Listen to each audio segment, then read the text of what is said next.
So if you're doing any driving, and I've already heard from a few people just right here at the station saying, okay, I have got friends and family who are coming over, Siskiyou Summit, or they're coming over, from Grants Pass. What can we expect? And the thing is, if you can travel tomorrow, you're going to be okay. Okay. Traveling Thursday, that's not going to be any Different fun. story. Yeah, different story.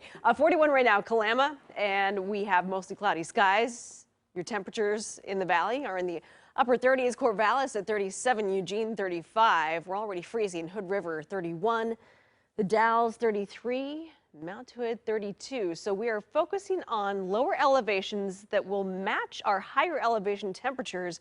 So cold air getting trapped in the usual suspected places. Hood River in the upper Hood River Valley. Ice storm warning goes into effect starting tomorrow night, in addition to a winter storm warning for the Cascades. So temperatures at the coast right here in the low to mid 40s. We don't expect any snow or ice in the Willamette Valley, along the coast, very specific areas where we're going to see that cold air get kind of trapped. So how about rainfall totals, snow totals? Well, the range is still pretty wide, and this is all associated with an atmospheric river. And where that exactly lines up will determine who gets the most rain. Certainly, we expect the majority of it at the coast, along with some pretty gusty winds, anywhere from about 45 to 50-mile-per-hour gusts. Rainfall totals, though, for the valley could range anywhere from 1.5, 2 inches, all the way up to 3 inches over the course of about 3 or 4 days. Mountain snow, yeah, some of the worst travel will be on Thursday. Leading up to that, really cold temperatures, light accumulations initially Wednesday, and that increases through Wednesday night and Thursday. 1 to 2 feet of snow possible. So let's focus on Mount Hood as we go from tomorrow, lasting through Friday afternoon. So just a 2-day total overall. We're looking at 4,000 feet. Government camp could be anywhere from about 1 to 3 inches just during that time period. We are expecting more snow to fall over the weekend, but it's just with the bulk of the moisture coming through. Now, here's the thing that's going to change. Initially, we will accumulate some snow for our mountain passes. That's tomorrow afternoon, tomorrow night.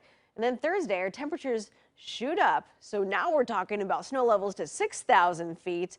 So your snow accumulation begins at 6,000 feet and upward from there. And that's where we're talking about anywhere from 1.5 to 2.5 feet of snow possible. Now below that, it's going to be raining on top of the snow we had just accumulated from what will be Wednesday.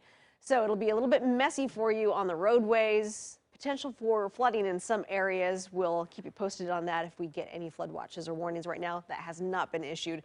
But that ice storm warning has been issued, and again, it's for the upper Hood River Valley. So we could see ice accumulations anywhere from about 3/10 of an inch to 1/4 of an inch up through Odell. Not so much, though, along I-84 necessarily. At this point, we're looking at most of those accumulations happening at that 2,000-foot mark up to about 3,500 feet.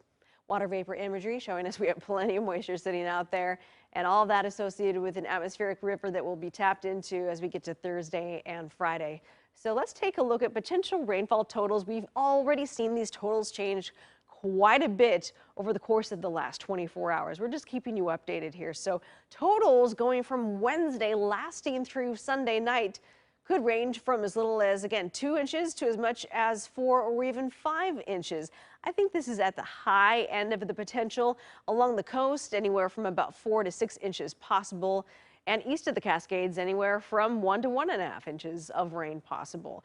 So making up for lost time just a bit. Tomorrow morning, you may run into just a few sprinkles, first along the coast and then eventually spreading to our inland valleys by afternoon to early evening hours. Snow accumulations beginning for you tomorrow night. The heaviest rain, though, arriving Thursday and Friday with the strongest winds. Let's take a look at that 7-day forecast now.